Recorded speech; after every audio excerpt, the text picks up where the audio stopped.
மீட்டு கொடுத்தார்கள், கௌரவப்படுத்தினார்கள்.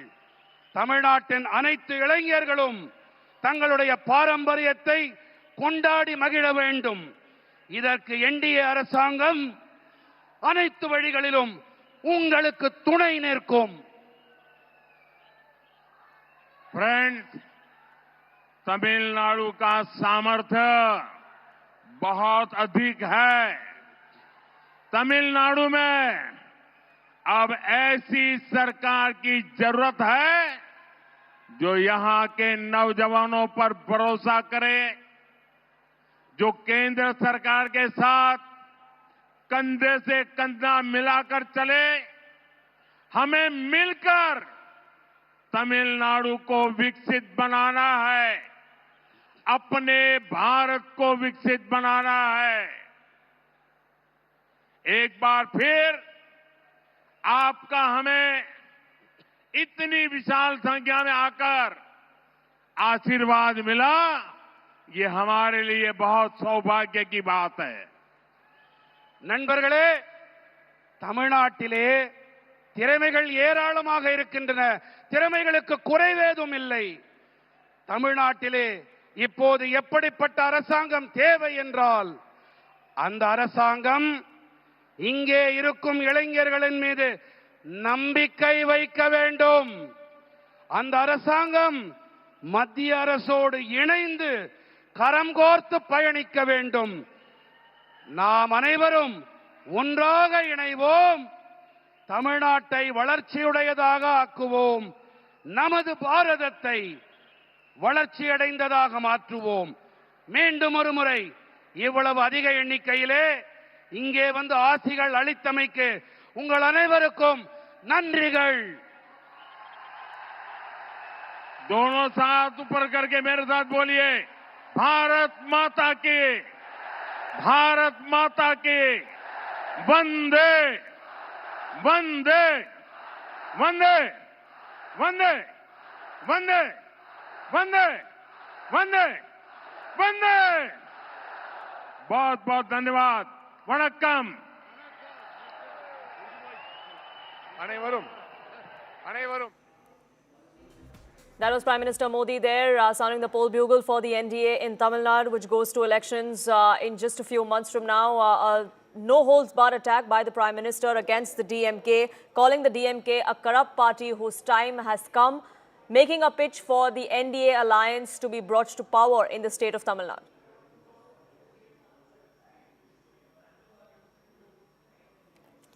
Well, shifting focus from one poll-bound state to another, this time in Kerala, and there is trouble that seems to be brewing for the Congress party. Congress MP Shashi Tharoor skipped a poll-related meeting that was called by the party high command in Kerala, signalling a fresh strain in ties with the Congress leadership.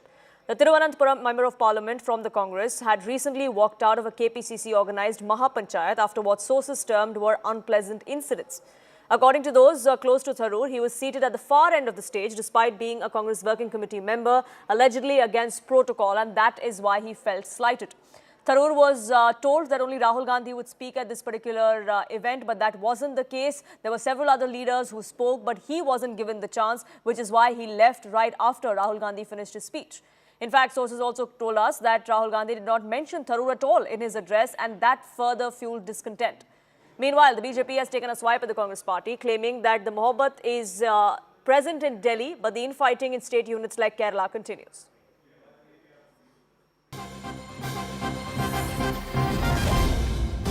In fact, that meeting of the Congress leaders from Kerala has happened. What we are now learning is that Shashi Tharoor did in fact skip that particular meeting like we were pointing out to you. The Congress leadership, though, meanwhile, has gone on to send a message that the work will go on as far as Congress is concerned. Whether Tharoor decides to be on board with the Congress or not, the Congress leadership there making it very clear and sending out a direct message that Rahul Gandhi will continue to engage with senior leaders of the Kerala Congress unit, whether Shashi Tharoor is a part of these engagements or not. Pallavi now joins us, getting us more perspective on this. Pallavi, we had its on expected lines and we knew that Shashi Tharoor was going to be skipping this particular meeting, but the kind of message that has been put out by KC Venugopal, that's ought to sting. Yes, absolutely. And I think the Congress party has also realized that it's time to move on. I mean, Shashi Tharoor's absence over there is very conspicuous. You can see those pictures of the Kerela meeting which is taking place. Almost every top-notch Kerala leader of the Congress party has come there. And as we have been talking about Poonam, it's actually a do-or-die situation. They've lost the last time around, despite having a cyclical pattern of winning elections. And also, both Rahul Gandhi at one point of time and Priyanka Vadra now is a member of parliament, so they cannot afford to lose from Kerala. And it's very important that they need to be together. One reason which always brings the Congress down is a question of massive infighting. That is what he wants to avoid at this point of time. But if someone doesn't want to be a part of the meeting, then so be it. Congress sources have been telling us, and it's absolutely wrong to believe that there was any snub which took place as far as Shashi Tharoor was concerned.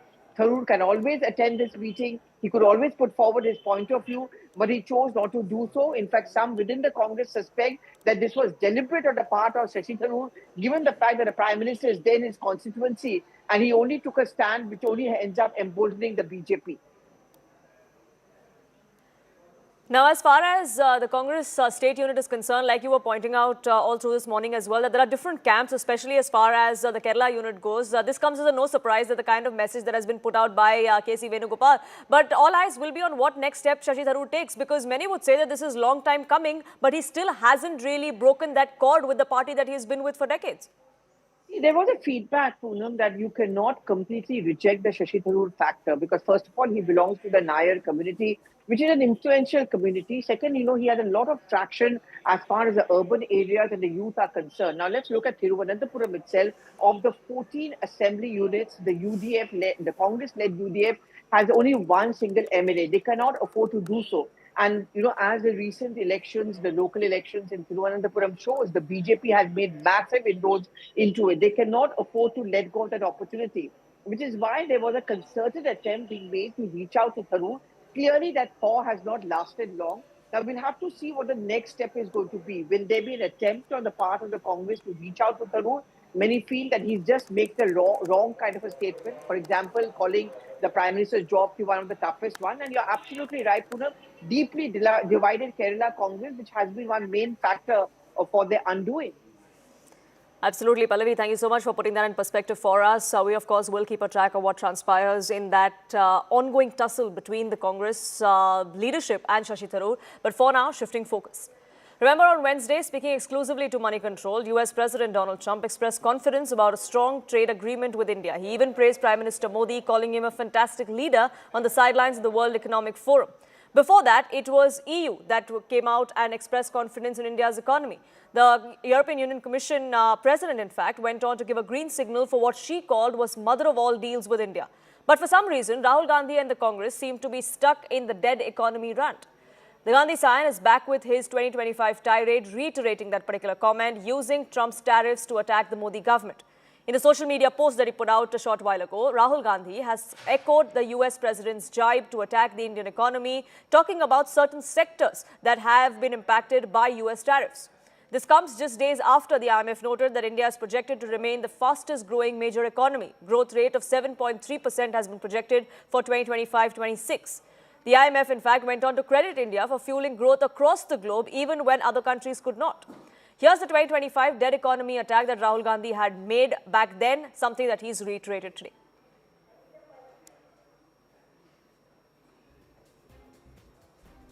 I mean, everybody knows this, except the Prime Minister and the Finance Minister. Everybody knows that the Indian economy is a dead economy.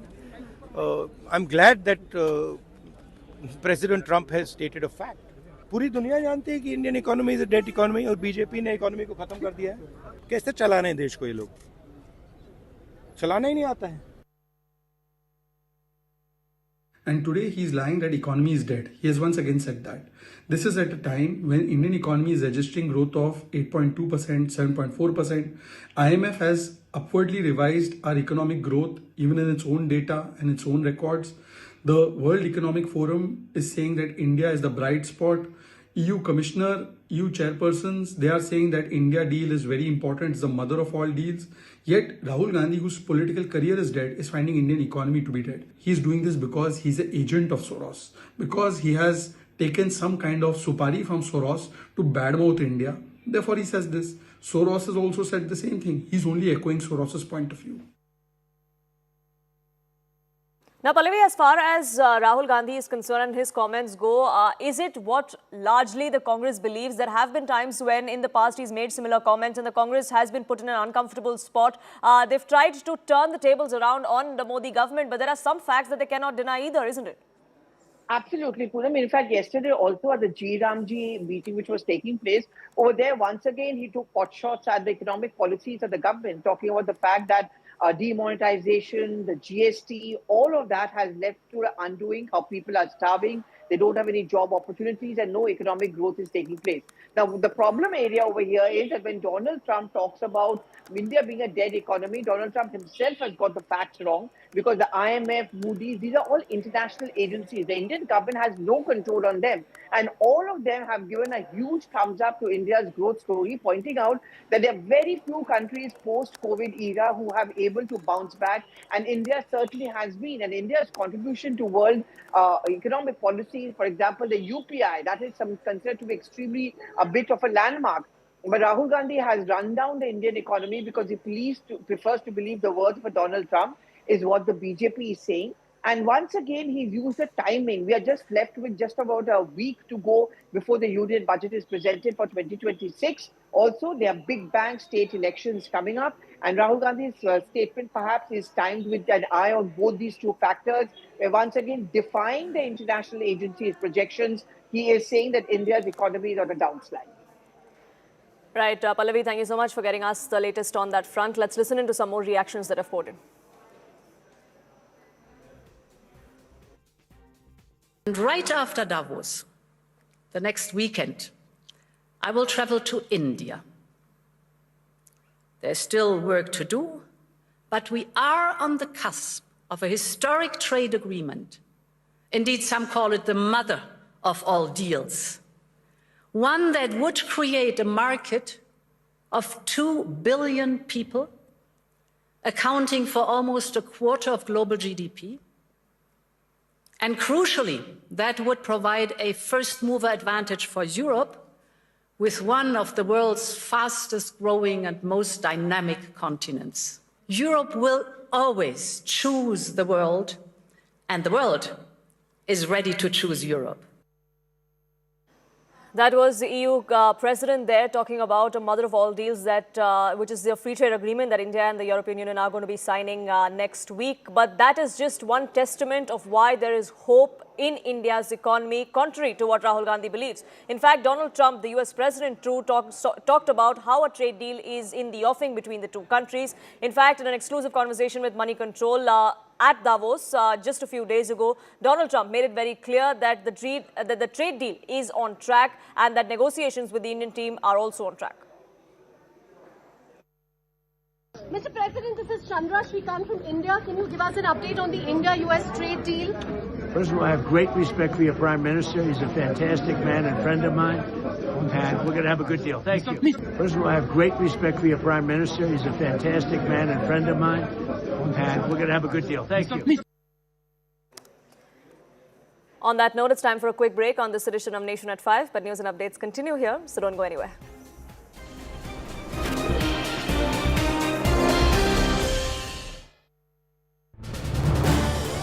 This is News 18 Network.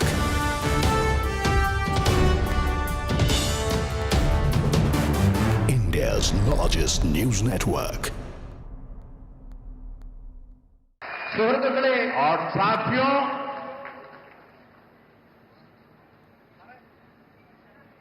कुछ यहाँ जो leftist ecosystem होगा, उनको शायद आज मेरी बात गले नहीं उतरेगी, लेकिन मैं आपको बड़ी मजबूती के साथ, तथ्य और तर्क के साथ मेरी इस बात की ताकत क्या है वो बताना चाहता हूं। 1987 के पहले गुजरात में बीजेपी एक हाशिए की पार्टी थी, अखबार में 2 लाइन भी नहीं छपती थी।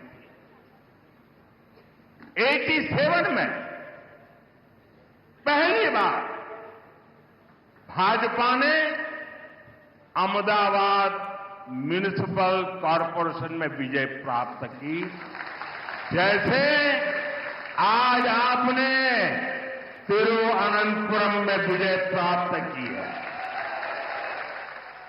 और वहीं से गुजरात में जो सिलसिला चला, लोगों ने हमारे काम को देखा, हमारे आचरण को परखा, और उसका परिणाम है कि आज पिछले कई दशकों से वहां की जनता ने हमें सेवा का मौका दिया था। शुरुआत एक शहर से हुई थी, केरला में भी शुरुआत एक शहर से हुई है, और इसलिए मैं कहता हूं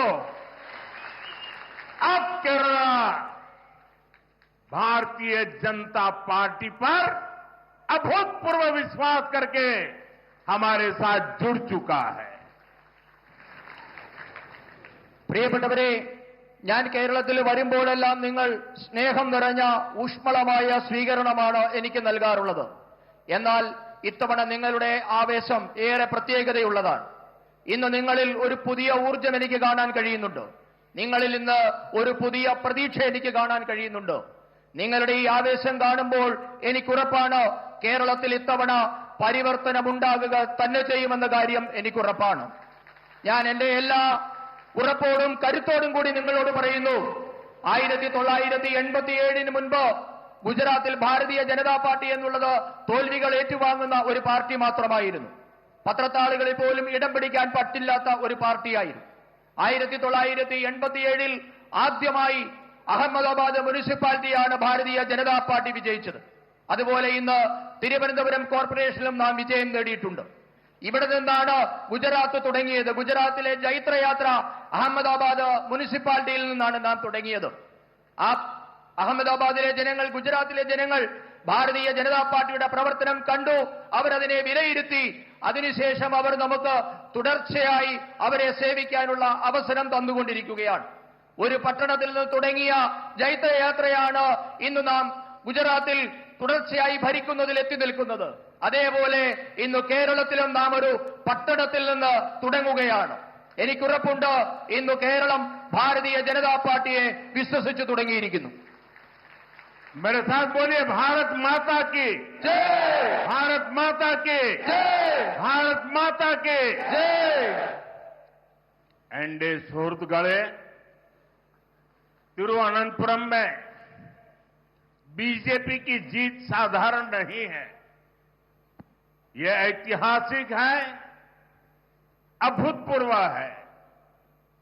तिरुवनंतपुरम ने केरला में बीजेपी सरकार की नींव डाल दी है। तिरुवनंतपुरम नगर निगम में आपने बीजेपी को सेवा करने का अवसर दिया। इसकी गूंज केरला में ही नहीं बल्कि पूरे देश में सुनाई दे रही है। ये गुड गवर्नेंस के लिए काम करने वाली पार्टी की जीत है। ये जीत विकसित केरला बनाने के संकल्प की जीत है, और ये जीत एलडीएफ और यूडीएफ के करप्शन से केरला को मुक्त करने के कमिटमेंट की जीत है। मैं बीजेपी पर भरोसा जताने के लिए यहां के हर मतदाता का, एवरी वोटर का अभिनंदन करता हूं। नन्हे തിരുവനന്തപുരം. പ്രിയപ്പെട്ടവരെ, തിരുവനന്തപുരത്തെ ഭാരതീയ ജനതാ പാർട്ടിയുടെ വിജയം അസാധാരണമാണ്, ഐതിഹാസികമാണ്, അത്ഭുതപൂർവമാണ്. കേരളത്തിലെ ഭാരതീയ ജനതാ പാർട്ടിയുടെ ഭരണത്തിന് തിരുവനന്തപുരം അടിത്തറയിട്ട് കഴിഞ്ഞു എന്ന് നമുക്ക് പറയാം. തിരുവനന്തപുരം കോർപ്പറേഷനിലെ ജനങ്ങൾ നിങ്ങളെ സേവിക്കാൻ ഒരവസരം ഇന്ന് ഭാരതീയ ജനതാ പാർട്ടിക്ക് നൽകിയിട്ടുണ്ട്. തിരുവനന്തപുരത്തെ ബിജെപിയുടെ വിജയകാഹളം കേരളത്തിൽ മാത്രമല്ല രാജ്യം മുഴുവൻ ഇന്ന് അലയടിക്കുകയാണ്. ഇത് സദ്ഭരണത്തിനായി യത്നിക്കുന്ന പാർട്ടിയുടെ വിജയമാണ്. വികസിത കേരളം എന്ന സ്വപ്നം യാഥാർത്ഥ്യമാക്കാനുള്ള വിജയമാണിത്. ഇടത് വലത് അഴിമതി ഭരണത്തിൽ നിന്ന് കേരളത്തെ മോചിപ്പിക്കുമെന്ന നിശ്ചയദാർഢ്യത്തോടുകൂടിയുള്ള വിജയം കൂടിയാണ് ഇത്. ഭാരതീയ ജനതാ പാർട്ടിയിൽ വിശ്വാസമർപ്പിച്ച തിരുവനന്തപുരത്തെ ഓരോ വോട്ടറെയും ഞാൻ അഭിനന്ദിക്കുന്നു. തിരുവനന്തപുരത്തിന് നന്ദി, നന്ദി Thiruvananthapuram. This is News18 Network.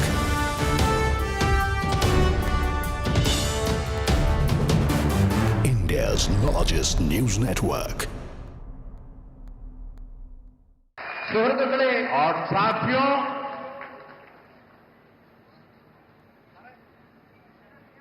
कुछ यहां जो लेफ्टिस्ट इकोसिस्टम होगा उनको शायद आज मेरी बात गले नहीं उतरेगी, लेकिन मैं आपको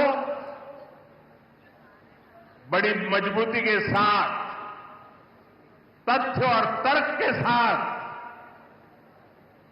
मेरी इस बात की ताकत क्या है वो बताना चाहता हूं. 1987 के पहले गुजरात में बीजेपी एक हाशिए की पार्टी थी. अखबार में 2 लाइन भी नहीं छपती थी. 87 में पहली बार भाजपा ने अहमदाबाद म्युनिसिपल कॉरपोरेशन में विजय प्राप्त की, जैसे आज आपने तिरुवनंतपुरम में विजय प्राप्त की है. और वहीं से गुजरात में जो सिलसिला चला, लोगों ने हमारे काम को देखा.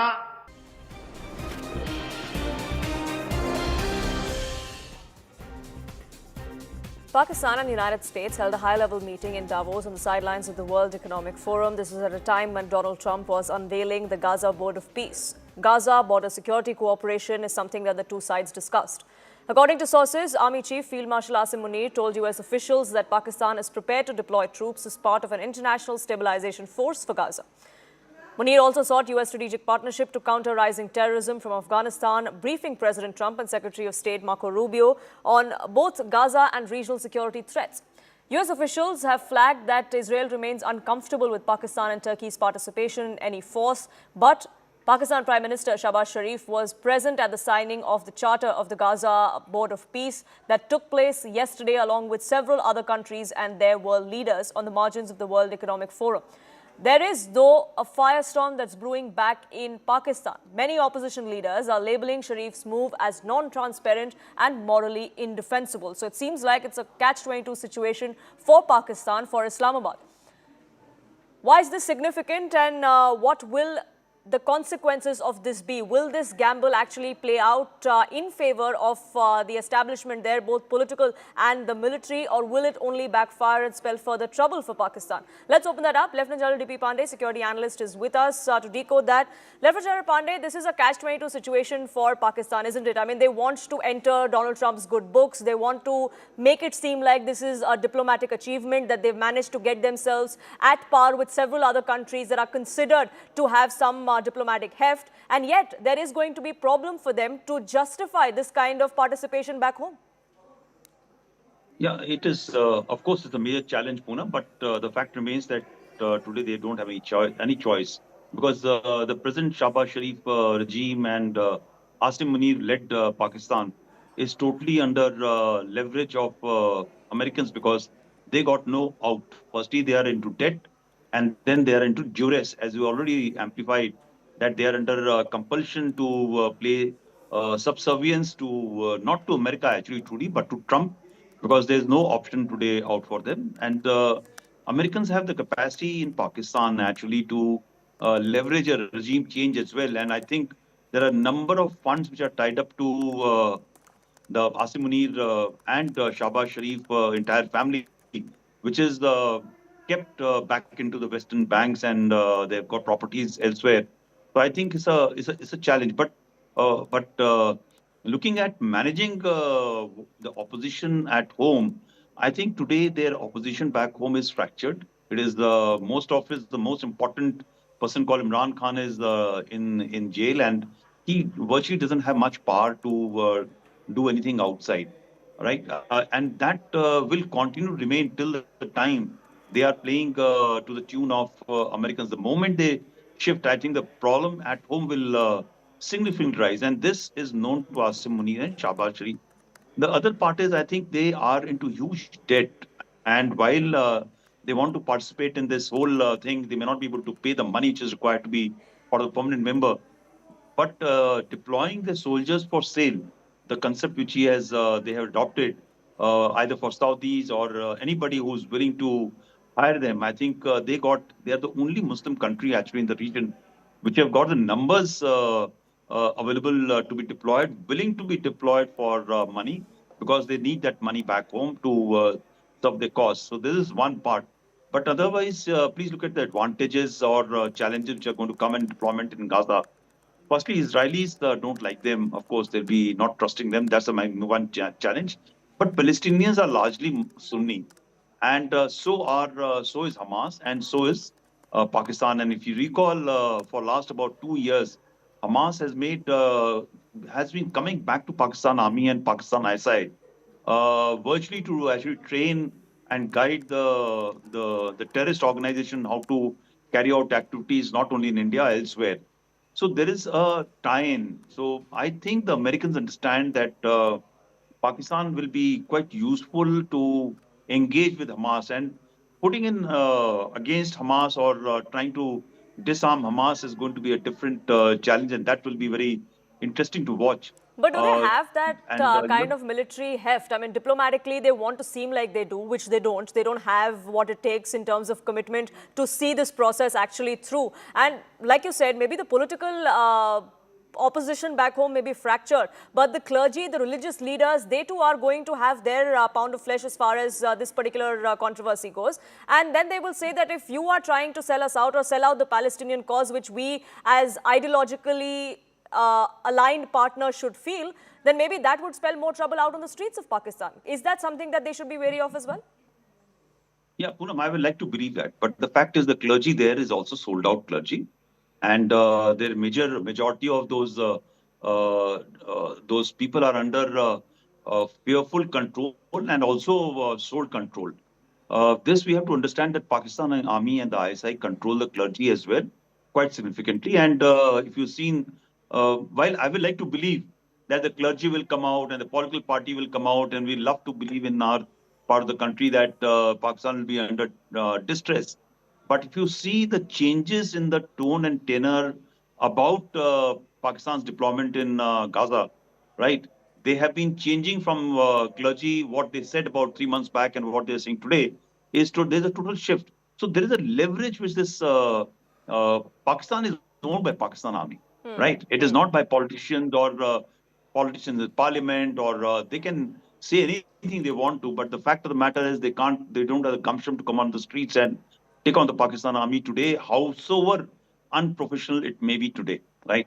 And that is why that survival, this entire facade and survival is important for them till the time they are seen to be close to, not to China actually, but to America. As long they under the political power and even the core commanders in Pakistan, they understand that the power is flowing from Trump and Americans in the CIA to support Asim Munir and this political minority which is ruling the country. Correct. They are safe. It is this hand when it is removed, the time the challenge will come, and that is why on each and every whistle, and you have to see the body language. Actually, it is more like slave master featuring which is there when Shahbaz Sharif and Trump meets, or Asim Munir and Trump are interacting. You can see the body language. So, it is not two leaders meeting. It's not two nations meeting at any level. There is some sort of fear which is there, and absolutely, that equation is very clear, what kind of equation they face. But, I mean, their domestic compulsions, their domestic consensus is something that they will have to think about in the long run if they have to continue doing the bidding of Donald Trump and the Trump administration, so to say. But I have to leave it there. Lieutenant General Pandey, thank you so much for speaking with us here on CNN News 18.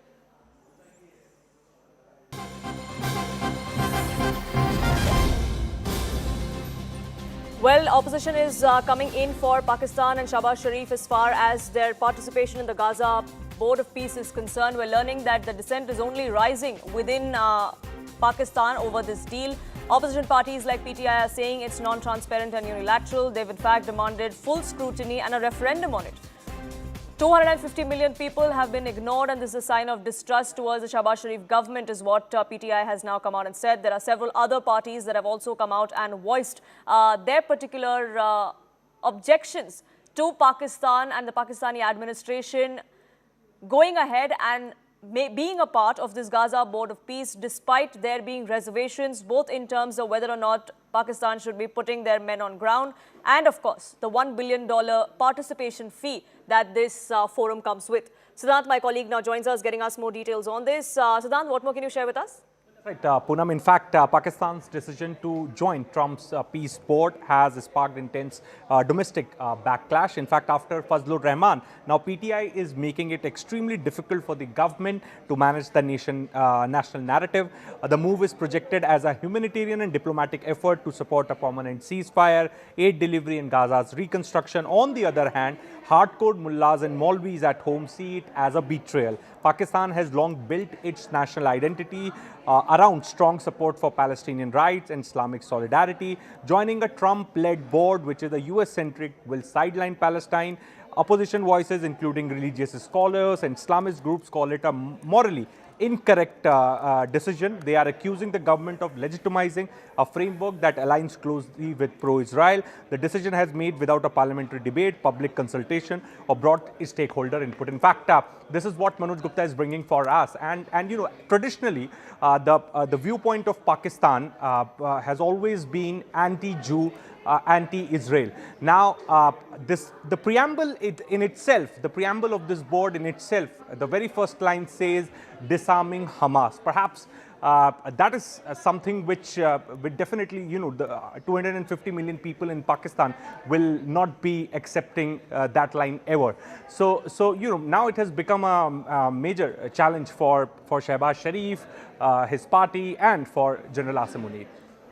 Right, Siddhant, thank you so much for getting us the latest on that front. We'll keep a track of how this transpires. But at the moment, it's time for a quick break on this edition of Nation at 5.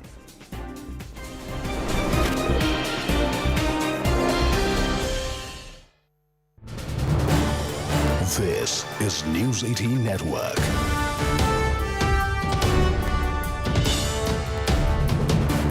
India's largest news network.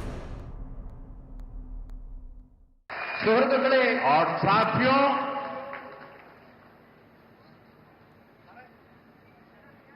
कुछ यहां जो leftist ecosystem होगा, उनको शायद आज मेरी बात गले नहीं उतरेगी, लेकिन मैं आपको बड़ी मजबूती के साथ, तथ्य और तर्क के साथ मेरी इस बात की ताकत क्या है वो बताना चाहता हूं। 1987 के पहले गुजरात में बीजेपी एक हाशिए की पार्टी थी, अखबार में 2 लाइन भी नहीं छपती थी। 87 में पहली बार भाजपा ने अहमदाबाद म्युनिसिपल कॉरपोरेशन में विजय प्राप्त की, जैसे आज आपने तिरुवनंतपुरम में विजय प्राप्त की है। और वहीं से गुजरात में जो सिलसिला चला, लोगों ने हमारे काम को देखा, हमारे आचरण को परखा, और उसका परिणाम है कि आज पिछले कई दशकों से वहां की जनता ने हमें सेवा का मौका दिया था। शुरुआत एक शहर से हुई थी, केरला में भी शुरुआत एक शहर से हुई है, और इसलिए मैं कहता हूं अब केरला भारतीय जनता पार्टी पर अभूतपूर्व विश्वास करके हमारे साथ जुड़ चुका है। പ്രിയപ്പെട്ടവരെ, ഞാൻ കേരളത്തിൽ വരുമ്പോഴെല്ലാം നിങ്ങൾ സ്നേഹം നിറഞ്ഞ ഊഷ്മളമായ സ്വീകരണമാണ് എനിക്ക് നൽകാറുള്ളത്. എന്നാൽ ഇത്തവണ നിങ്ങളുടെ ആവേശം ഏറെ പ്രത്യേകതയുള്ളതാണ്. ഇന്ന് നിങ്ങളിൽ ഒരു പുതിയ ഊർജം എനിക്ക് കാണാൻ കഴിയുന്നുണ്ട്. നിങ്ങളിൽ ഇന്ന് ഒരു പുതിയ പ്രതീക്ഷ എനിക്ക് കാണാൻ കഴിയുന്നുണ്ട്. നിങ്ങളുടെ ഈ ആവേശം കാണുമ്പോൾ എനിക്കുറപ്പാണ് കേരളത്തിൽ ഇത്തവണ പരിവർത്തനമുണ്ടാകുക തന്നെ ചെയ്യുമെന്ന കാര്യം എനിക്കുറപ്പാണ്. ഞാൻ എന്റെ എല്ലാ ഉറപ്പോടും കരുത്തോടും കൂടി നിങ്ങളോട് പറയുന്നു, 1987 മുൻപ് ഗുജറാത്തിൽ ഭാരതീയ ജനതാ പാർട്ടി എന്നുള്ളത് തോൽവികൾ ഏറ്റുവാങ്ങുന്ന ഒരു പാർട്ടി മാത്രമായിരുന്നു. പത്രത്താളുകളിൽ പോലും ഇടം പിടിക്കാൻ പറ്റില്ലാത്ത ഒരു പാർട്ടിയായിരുന്നു. 1987 ആദ്യമായി അഹമ്മദാബാദ് മുനിസിപ്പാലിറ്റിയാണ് ഭാരതീയ ജനതാ പാർട്ടി വിജയിച്ചത്. അതുപോലെ ഇന്ന് തിരുവനന്തപുരം കോർപ്പറേഷനിലും നാം വിജയം നേടിയിട്ടുണ്ട്. ഇവിടെ നിന്നാണ് ഗുജറാത്ത് തുടങ്ങിയത്. ഗുജറാത്തിലെ ജൈത്രയാത്ര അഹമ്മദാബാദ് മുനിസിപ്പാലിറ്റിയിൽ നിന്നാണ് നാം തുടങ്ങിയത്. ആ അഹമ്മദാബാദിലെ ജനങ്ങൾ, ഗുജറാത്തിലെ ജനങ്ങൾ ഭാരതീയ ജനതാ പാർട്ടിയുടെ പ്രവർത്തനം കണ്ടു, അവരതിനെ വിലയിരുത്തി.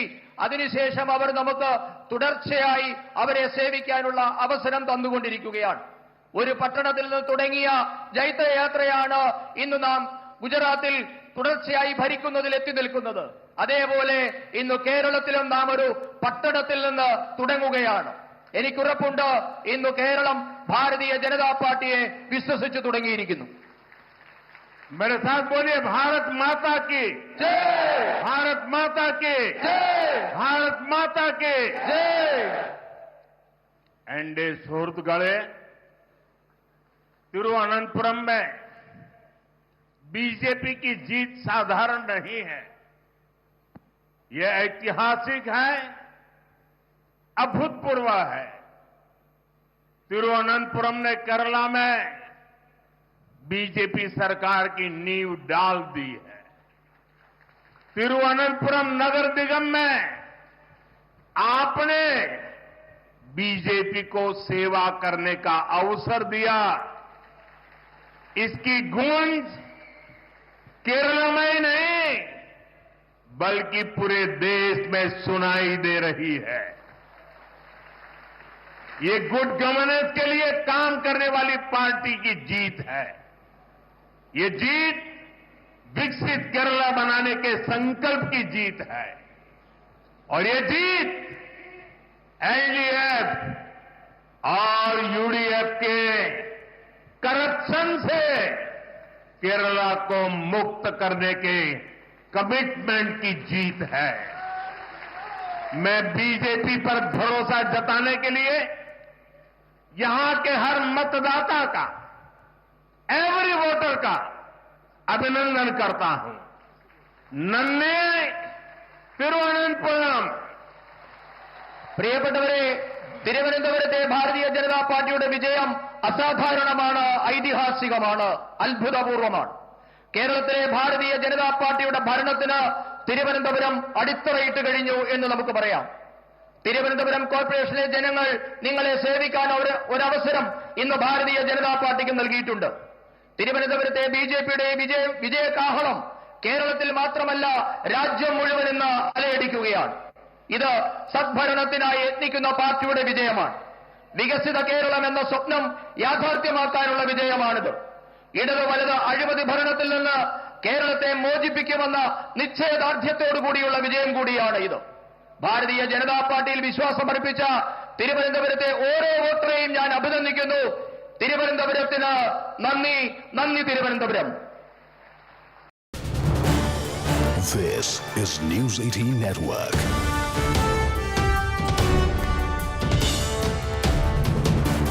India's largest news network. സുഹൃത്തുക്കളെ और साथियों,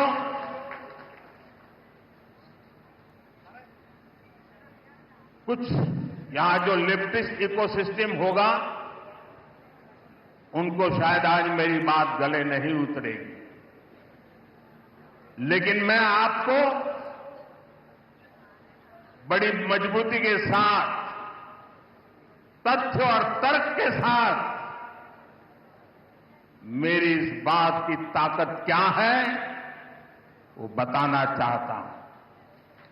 1987 के पहले गुजरात में बीजेपी एक हाशिए की पार्टी थी, अखबार में 2 लाइन भी नहीं छपती थी।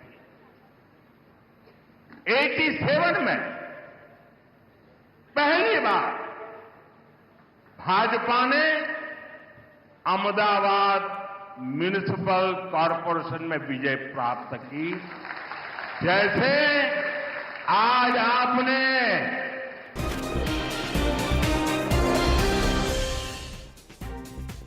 Thank you so much for staying with us. This year's Republic Day parade is set to make history. For the very first time, Kartavya Path will witness a phased battle array, a dynamic battlefield-style formation where contingents move exactly as they would in combat.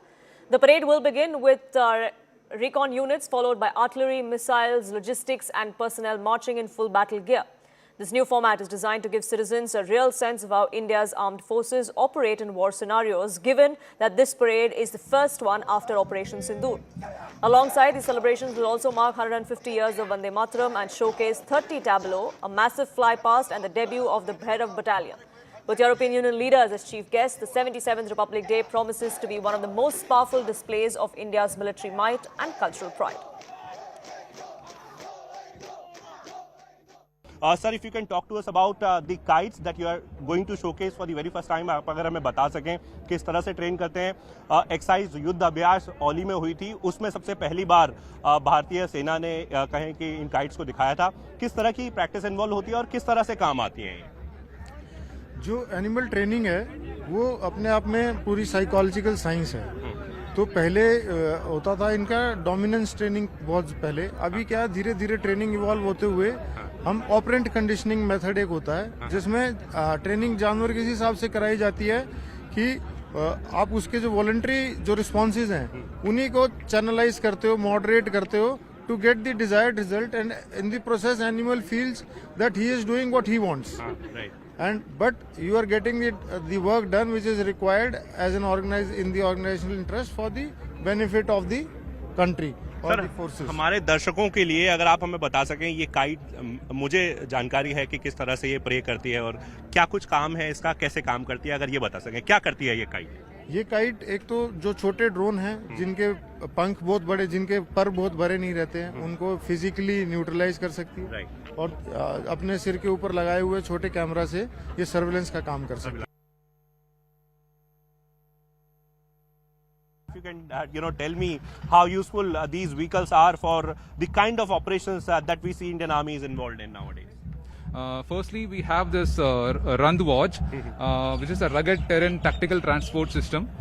Here you can see it is being depicted with the help of a surveillance element with the camouflage snipers here, and behind you can see an FPV dead.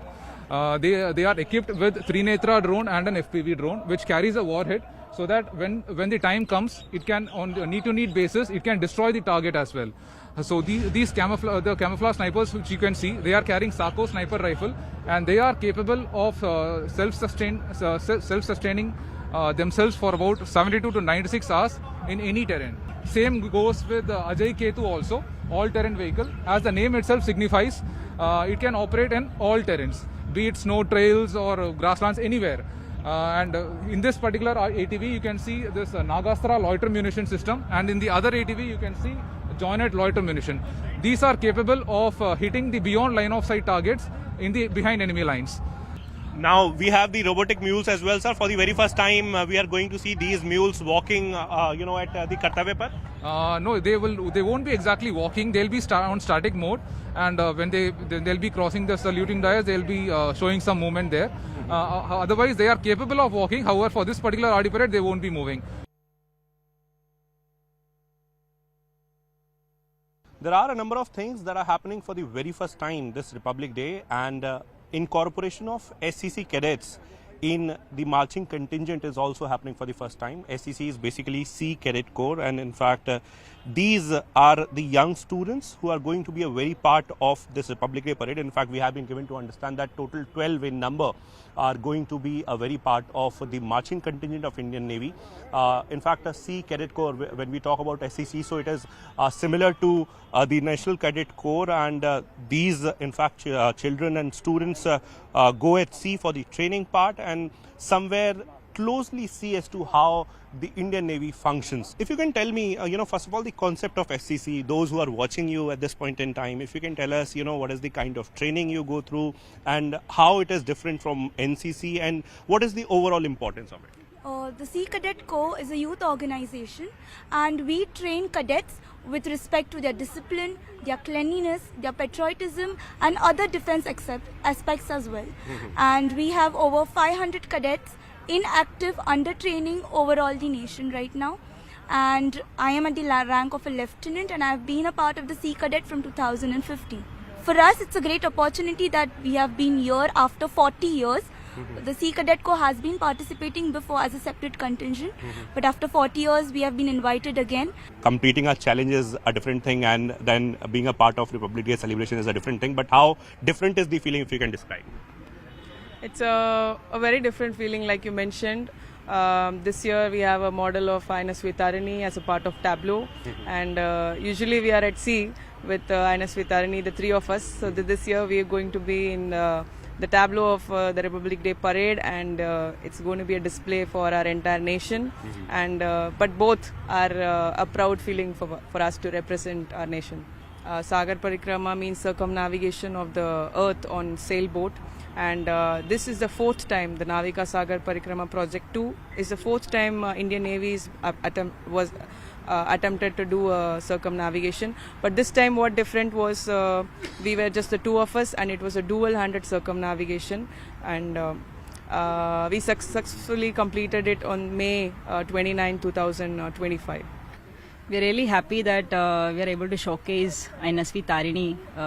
We were always at sea with three of us, but now we are able to be in the tableau and be able to march at Rajpath and along with the tableau and it's a great feeling.